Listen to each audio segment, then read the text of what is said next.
오늘 이사야 23장의 말씀을 통하여서 간직하거나 쌓아두지 아니하리니 라는 제목으로 말씀 나누도록 하겠습니다. 본문에는 열국을 향한 마지막 메시지, 10번째 메시지인 두루를 향한 말씀이 등장하고 있습니다. 중학교 교과서에 실려 있는 메밀꽃 필 무렵이라는 소설이 있습니다. 우리나라의 대부분의 국민들은 이 소설의 내용이 어떠한지 알 것이라 여겨지는데 이 소설 안에 등장하고 있는 그날의 풍경, 그날의 날씨, 그날의 분위기, 또 그날의 사람들의 어떤 대화들, 이 모든 것들은 하나를 위하여 등장하고 있는데 그것이 무엇이냐면 인연이라는 것입니다. 인연. 그래서 이 소설에는 하나의 인연을 소개하고 있는 내용을 담고 있죠. 이와 같이 우리가 읽고 있는, 지금 그래서 나누고 있는 이 열국을 향한 메시지는 여러 가지 상황들과 정황들이 등장하고 있는 것 같으나 한 가지의 메시지를 우리에게 전하기 위함이다라는 것을 말씀드립니다. 그것이 무엇이냐면 이사야의 중심이 되는 주제인 바로 하나님의 구원이라는 것입니다. 구원. 자, 오늘 본문을 보기 전에 지난주에 함께 나누었던 이사야 22장의 내용을 다시 정리해 볼 필요가 있겠는데, 열국을 향한 마지막 메시지, 이 구원에 대한 하나님의 메시지에 방점을 짓는 오늘의 말씀을 나누는데 도움이 되니 한번 보도록 하겠습니다. 22장에는 유다를 향한 메시지와 유다의 총리 셈나를 향한 메시지가 기록되고 있는데, 이런 메시지 가운데 우리가 주목해 볼 만한 몇 가지의 특징들이 있음을 소개시켜 드렸습니다. 먼저는 유다를 향한 메시지 안에 과거와 현재, 미래의 시간이 뒤섞여 있다라는 점과 열국을 향한 메시지가 선포되고 있는 가운데 한 나라, 유다를 향한 메시지가 등장한다라는 점을 말씀드렸습니다. 또 셈나를 향한 메시지에는 나라들을 향한 메시지가 선포되고 있다가 한 개인을 향한 메시지로 셈나가 소개되고 있다라는 점과 셈나를 대신하여 세운 엘리아김 역시도 다르지 않다라는 점, 이것을 좀 정리하여 보았는데, 자, 이런 내용들을 한 번 더 정리해서 요점을 좀 파악해 보면 이렇게 우리가 정리해 볼 수 있겠습니다. 개인과 개인이 다르지 않고 나라와 나라가 또한 다르지 않다. 그리고 이것은 과거, 현재, 미래 모두 동일하다라는 것이죠. 이를 통해 죄에 대하여 하나님께서 가르쳐 주시는 교훈은 우리가 나눈 것처럼 하나님의 말씀에 대한 확증으로서 모든 사람은 죄인이다라는 것을 표현하고 있는 것이겠습니다. 또 하나님께서는 죄에 대하여 심판하심이 하나님을 위한 것이다 라는 이 말씀을 통하여서 우리가 하나님의 구원에 대하여 나누었던 점은 하나님께서 당신을 위해 하신 일이 바로 나를 위한 일이었고, 또 우리가 하나님께로부터 무언가 하고자 한다면 나를 위해 하나님의 말씀 안에서 하는 것이 하나님을 향한 것이다 라는 것을 나누었습니다. 이런 열국을 향한 메시지의 마지막 대목을 오늘 본문을 통하여 이어서 보도록 하겠습니다.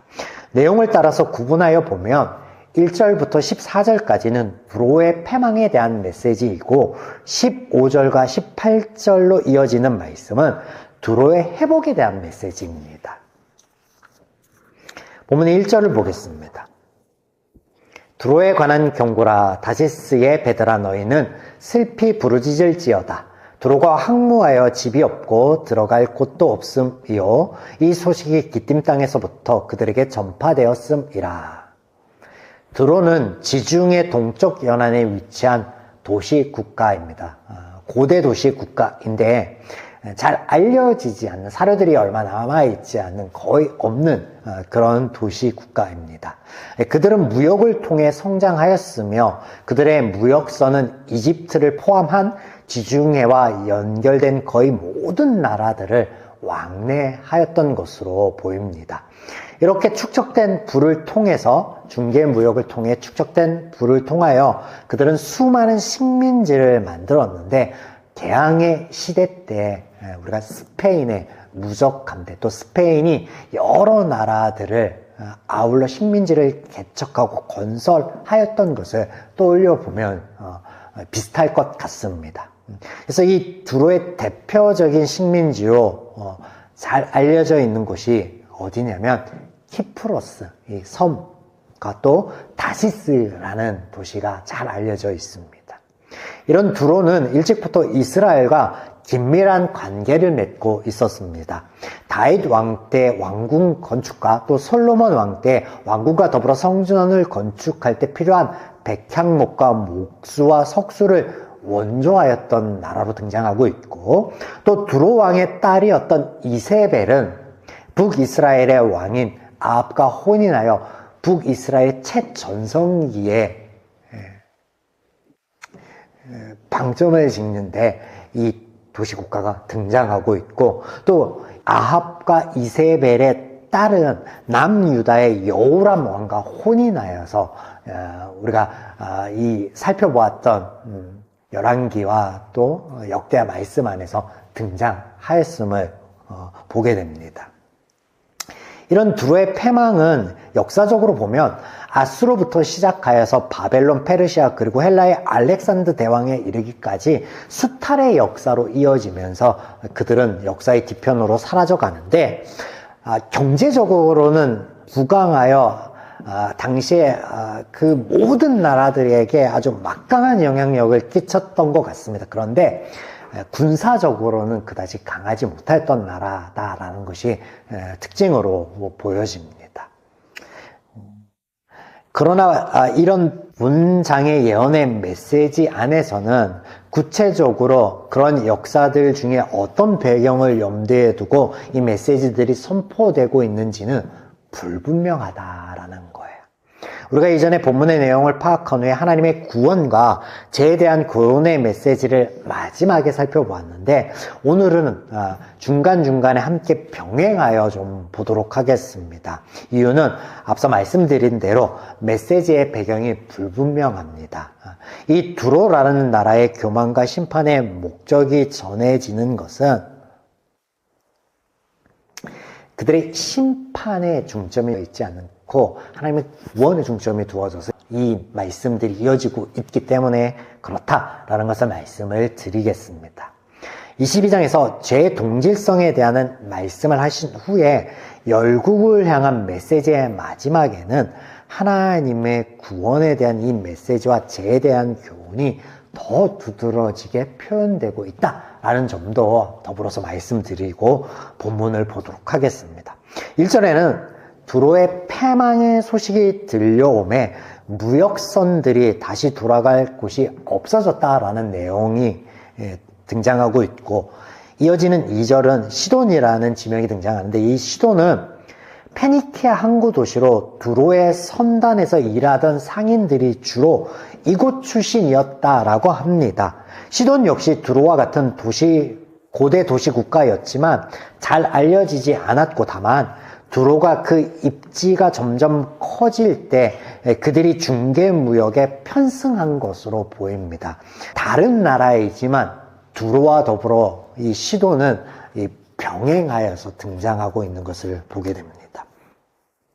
그래서 오늘 성경 안에서도 두로, 시돈 그 말씀 안에서 이 지명들이 것을 의미하는 것임을, 같은 도시국가를 말하고 있는 것임을 그렇게 생각하고 보면 될 것 같습니다. 그래서 그런 시돈이 의지하고 믿었던 두로가 폐허로 변하여 버린 충격적인 사실에 이것을 목격하고 그들의 말문이 막혔다라는 묘사가 2절이고요. 3절은 시홀이라는 지명이 등장하는데, 이집트의 나일강을 지칭하는 또 다른 명칭이라고 합니다. 그래서 두로는 비옥한 이집트의 곡식물들을 받아와 이것을 통해서 막대한 이익을 챙겼고, 그 무역의 물품 중에 하나로서 본장에 등장하고 언급되고 있는 것으로 보입니다. 자, 4절 보겠습니다. 4절. 시돈이여 너는 부끄러워할지어다. 대저 바다 곧 바다의 요새가 말하기를 나는 산고를 겪지 못하였으며 출산하지 못하였으며 청년들을 양육하지도 못하였으며 처녀들을 생육하지도 못하였다 하였음이라. 자, 성경이 조금 어려운 거는 이런 표현들이에요. 잘 모르는 그 지명도 많이 등장하는데 이런 표현들이 도대체 이게 무슨 말이야? 예. 사절의 표현들을 간략하게 좀 설명을 드리면 두로의 몰락으로 인하여 더 이상 경제적인 이득을 창출해낼 수 없는 상황이다라는 것을 이렇게 표현하고 있고요. 또 두로에 의지하였던 시돈과 같은 의지하였던 여러 지중해 연안의 많은 국가들이 또한 더불어서 어려움에 처하겠다라는 것을 이렇게 표현하고 있는 거예요. 그렇게만 이해하시면 될 것 같아요. 이렇게 1절부터 7절까지에는 두로에 대한 패망의 예언의 메시지가 이어지고 있는데 7절에는 매우 먼 곳까지 진출하여 많은 식민지를 건설하였던 두로의 자랑과 영광은 어디에 있느냐라는 조롱조의 표현으로 그 메시지의 그 마지막을 장식하고 있습니다. 자, 이어지는 8절에서 9절에는 이런 두로의 패망의 이유에 대해서 말씀하세요. 8절 보겠습니다. 면류관을 씌우던 자여 그 상인들은 고관들이요 그 무역상들은 세상의 존귀한 자들이었던 두로에 대하여 누가 이 일을 정하였느냐. 8절은 두로가 당시 국제사회에 차지하였던 지위가 어떠하였는지를 대변하여 주는 대목이라 할 수 있는데 두로가 지중해 연안의 여러 국가들의 식민지를 만들면서 무역의 책임자들이 그 식민지를 관할하였던 것으로 묘사되고 있습니다. 그랬던 두로에 대하여 이 일을 누가 정하였느냐. 이 일이라고 하는 것은 7절까지 이어지는 두로의 패망에 대한 것이고 이 패망을 누가 주관하였느냐라는 질문이겠죠. 이 답이 바로 9절에 이어서 등장합니다. 9절. 만군의 여호와께서 그것을 정하신 것이라. 모든 누리던 영화를 욕되게 하시며 세상의 모든 교만하던 자가 멸시를 받게 하려 하심이라. 자, 하나님께서 계획하신 것이고 그 이유는 무엇 때문이라고 말씀하고 계세요? 교만 때문이다 라고 말씀하세요. 교만. 여러분, 열국을 향한 메시지의 첫 번째가 무엇이었는지 혹시 기억하실런지 모르겠습니다. 고대 사회에서 가장 강력한 나라로 꼽히는 바벨론을 향한 것이었습니다. 그들은 강력한 군사력, 힘을 가지고 고대 근동 지역을 그 힘으로 정복해 나아가던 패자의 나라를 대변하는 나라, 그 정점에 있는 나라였고 그들을 향한 메시지, 이것을 통하여서 하나님이 우리에게 가르쳐 주시는 죄에 대한 것은 약육강식이라고 표현해 보았습니다. 바로 힘으로 누르고 무너뜨린 깨어진 관계에 대한 것이었습니다. 자, 이것이 시작이었는데 이와 유사하게 마지막 열국을 향한 10번째 메시지는 강력한 힘과 쌍벽을 이루는 강력한 부가 등장하고 있는 거예요. 부. 그래서 이 가장 부한 나라로 꼽히는 곳이 바로 이 두로입니다. 두로. 중개무역을 통해서 지중해의 그 연안의 모든 도시국가에 강력한 힘을 부렸던 두로. 그래서 중개무역을 통하여 그 부를 통하여 그들은 지중해 여러 나라들을 정복해 나아갔습니다. 심지어는 그들의 무역품 중에는요, 여러 가지가 있었겠지만 특산품들이 사람도 포함되었다라고 해요. 그래서 노예 무역을 한 것으로도 보여집니다. 자, 이것이 가리키는 죄는 무엇이겠습니까? 이렇게 표현해 볼 수 있겠습니다. 빈익빈 부익부.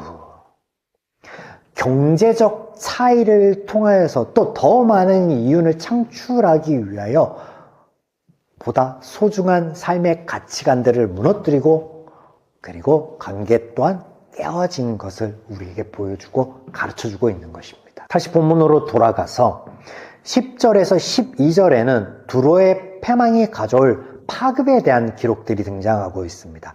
이것이 어떤 의미인지 좀 보도록 하겠습니다. 10절. 딸 다시스여 나일같이 너희 땅에 넘칠지어다. 너를 속박함이 다시는 없으리라. 다시스는 두로의 대표적인 식민지임을 소도에서 말씀드렸습니다. 근데 그 다시스가 속박에서 벗어나게 될 것을 말씀하십니다. 왜냐하면 두로가 패망하였으니까. 11절 여호와께서 바다 위에 그의 손을 펴사 열방을 흔드시며 여호와께서 가나안 땅에 대하여 명령을 내려 그 견고한 성들을 무너뜨리게 하시고, 여기 등장하는 가나안은 어디를 가리키는지 혹은 누구를 가리키는지 불분명합니다.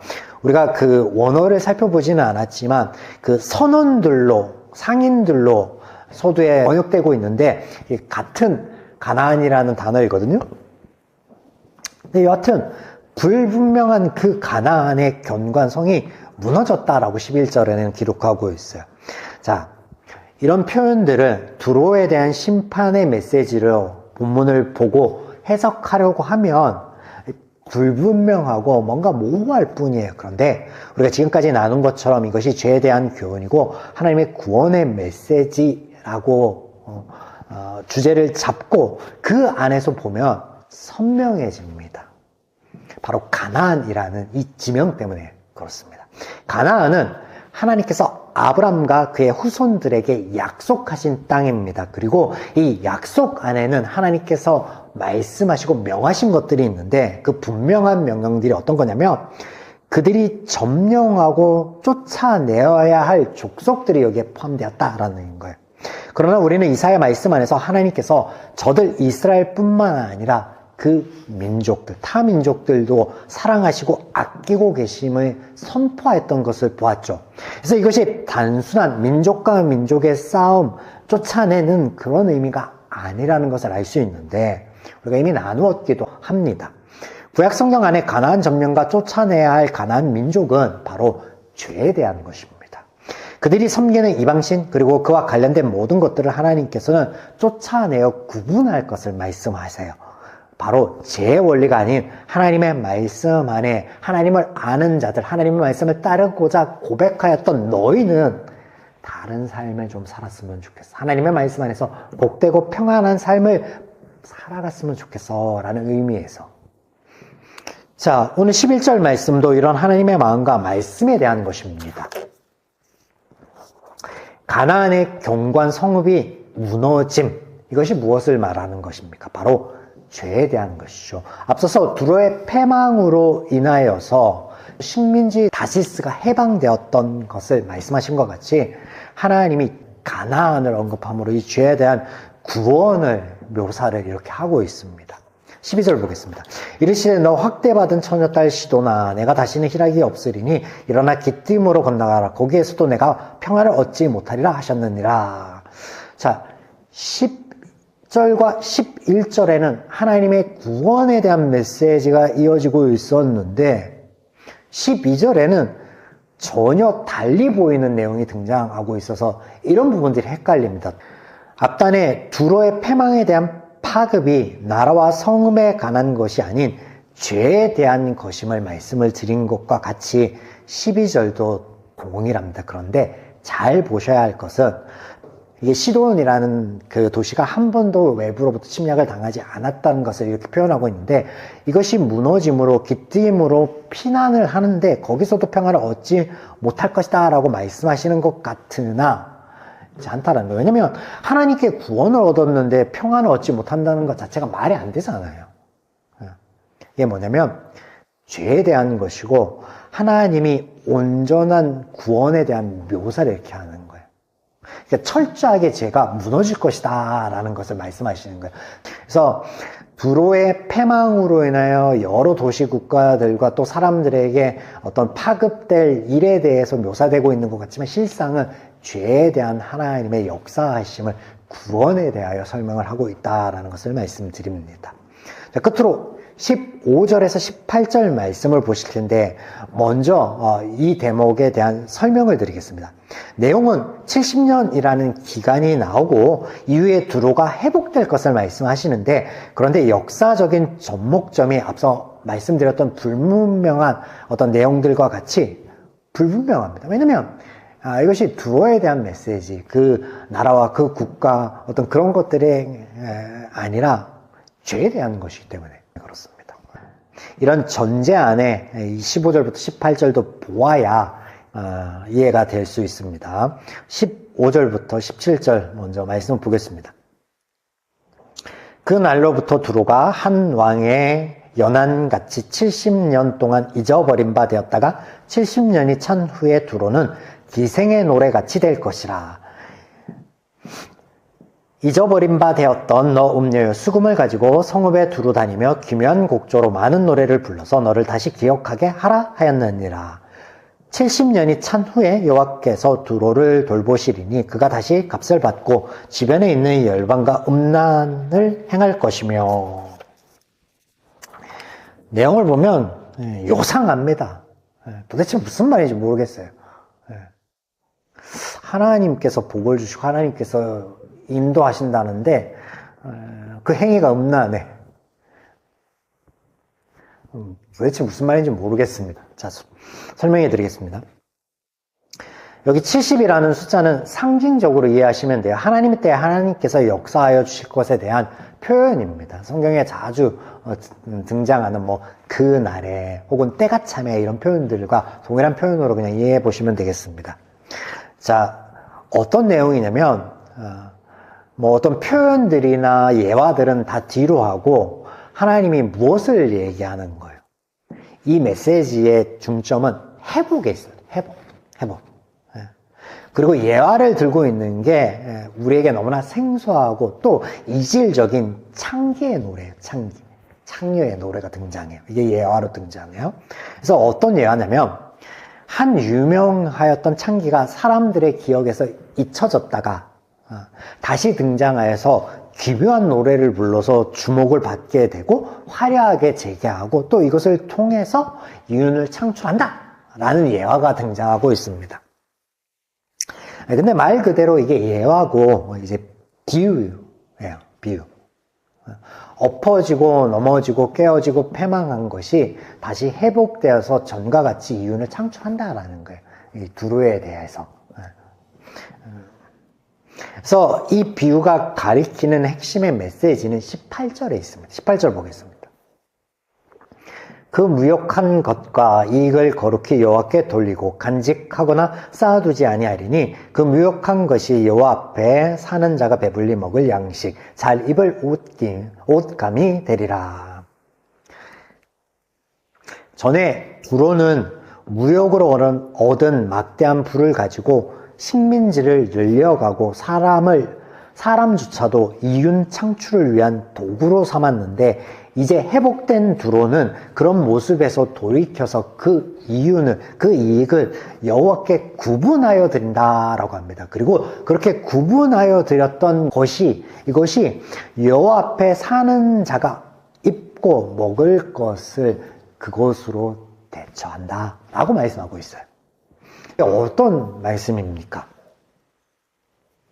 자, 설명을 드리겠습니다. 후반절에 여호와 앞에 사는 자라고 하는 것은요, 성전 봉사자들이나 레위인 또는 제사장을 의미합니다. 우리가 앞으로 선지서 안에서 확인하여 보겠지만 이스라엘이 하나님과 하나님의 말씀에서 떠나고 멀어졌을 때 가장 먼저 끊긴 게 뭐냐면 11조의 예물이었습니다. 그리고 이 11조의 예물이 끊김을 통하여서 하나님과 이스라엘 백성들 사이에 하나님의 말씀을 전하며 그들이 하나님 안에 서 있도록 돕는 자들이 떠나게 되는 일을 초래하게 됩니다.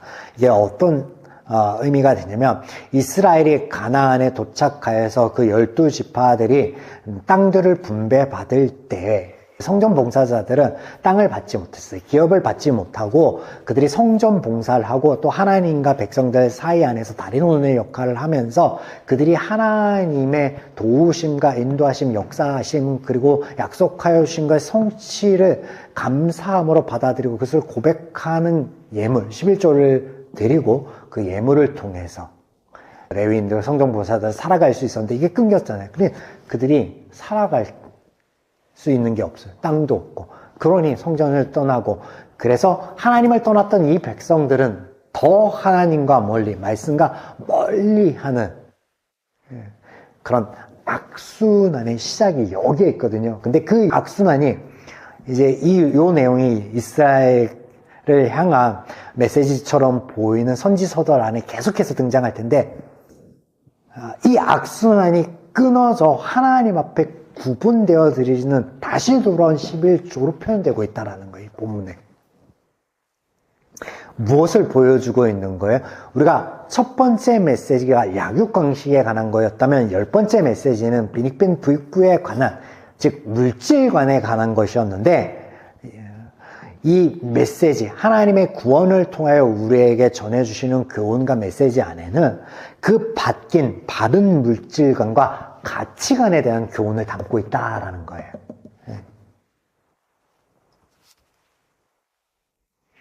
말씀이 어떻게 지금 이어지고 있는지 여러분 이해가 되시죠? 그래서 하나님이 주시는 새로워진 마음과 새로워진 가치관을 통하여서 물질의 사용에 대해서도 또 그 물질을 대하는 삶의 자세에 대해서도 바뀔 것을 말씀하고 있습니다. 오롯이 나의 안위와 또 나의 어떤 쾌락을 위해서 더 많이 썼고 또 그보다 더 귀한 사람이나 관계를 해치는 쪽으로 가던 그 물질관이 바뀌어서 사람을 살리고 보다 삶 가운데 가치 있는 것들에 투자하는 물질관으로 바뀌게 될 것을 교훈하고 있습니다. 사랑하는 여러분, 우리가 누가복음의 말씀을 나누며 이와 유사한 물질관에 대하여 상고해 본 적이 있습니다. 그 핵심이 무엇이었냐면 실천적인 부분에 있어서 물질을 우리가 마땅히 우리와 함께 사용하며 누릴 대상으로 가장 먼저 우리 옆에 있는 내 사랑하는 사람들, 내 가족들과 더불어서 이것을 실천해 보자라고 하였습니다. 오늘 말씀 가운데서 한 번 더 자신을 점검해 보면 좋겠습니다. 나는 나의 일상에서 언제 돈을 쓰게 되는가? 나는 언제 내 지갑을 열고 또 언제 그것을 아까워하고 또 언제 이것을 아까워하지 않는가? 그리고 나의 그 가치관이, 나의 어떤 그 기준이 오늘 하나님께서 들려주신 말씀 안에 옳은가, 선한가, 그러지 못한가를 여러분 분별하여 하나님께서 우리의 삶이 더욱더 행복하고 또 복된 길임을 말씀 안에서 가르쳐 주신 올바른 물질관을 겸비하는 또 그것을 가지고 살아가는 저와 여러분이기를 주님 이름으로 축원드립니다.